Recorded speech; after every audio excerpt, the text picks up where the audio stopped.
हमने आपको हमारे पिछले वीडियो में बताया था कि चातुर्मास में परिक्रमा का नियम कैसे लिया जाता है।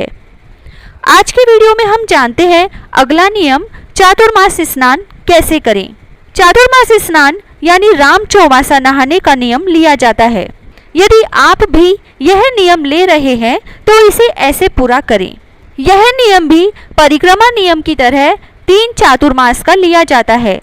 यदि आप 3 साल तक चातुर्मास नहीं कर सकते हैं तो 1 साल के चातुर्मास का नियम भी ले सकते हैं। इसके लिए देवशयनी एकादशी से रोजाना सुबह जल्दी स्नान आदि से निवृत्त होकर घर पर या ठाकुर मंदिर में दीप जलाएं, पूजा करें, आरती करें, कथा सुने, तुलसी जी की पूजा करें, संध्या में भी दीप आरती करें। देवशयनी एकादशी से देवउठनी एकादशी तक एक समय भोजन करें और लहसुन प्याज ना खाएं, सात्विक भोजन करें। इसका उद्यापन आप कई तरीके से कर सकते हैं।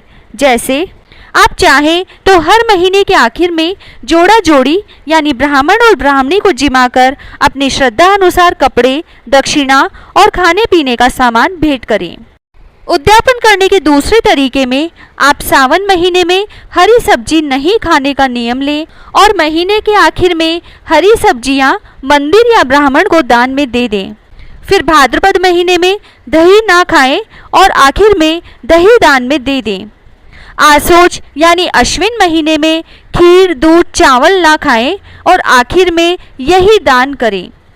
और फिर इसी तरह कार्तिक मास में दाल न खाने का नियम लें और महीने के आखिर में दाल का दान करें। इसी तरह तीसरे तरीके में आप एक पीतल, तांबे या स्टील का हंडा या बड़ा मटका लें और उसमें 35 खाने पीने की वस्तुएं और रोजाना काम में आने वाली वस्तुएं रखकर ऊपर से ढक्कन लगाएं, हंडे पर तिलक करें और कलावा बांधें। फिर उसके ऊपर साड़ी, ब्लाउज, पेटीकोट और सुहाग का सामान व आदमी के 5 वस्त्र रखें, रोली के छींटे दें और सारे सामान पर 7 बार हाथ फेरकर पंडित या ब्राह्मण को खाना खिलाकर यह सामान दान में दे दें। चातुर्मास में इस दान का बहुत ही महत्व है। उद्यापन के चौथे तरीके में 365 खाने पीने की वस्तुएं दान में दी जाती है। यदि आप 3 साल का चातुर्मास स्नान कर रहे हैं तो यह दान तीसरे साल में दे दें। पर यदि आप 1 साल का चातुर्मास स्नान कर रहे हैं तो आप पहले साल में भी यह दान श्रद्धा अनुसार दे सकते हैं। 4 महीने पूरे होने पर मंदिर में घंटा दान करें। चातुर्मास स्नान में बहुत से पूजा दान पुण्य होते हैं। इस तरह चातुर्मास स्नान किया जाता है। आपको हमारी यह जानकारी कैसी लगी हमें जरूर बताएं। और हमारे अगले वीडियो में हम जानेंगे कि यदि हम चातुर्मास स्नान, व्रत, उपवास नहीं कर रहे हैं तो भी हम कौन कौन से दान पुण्य कर सकते हैं। जय श्री राधे।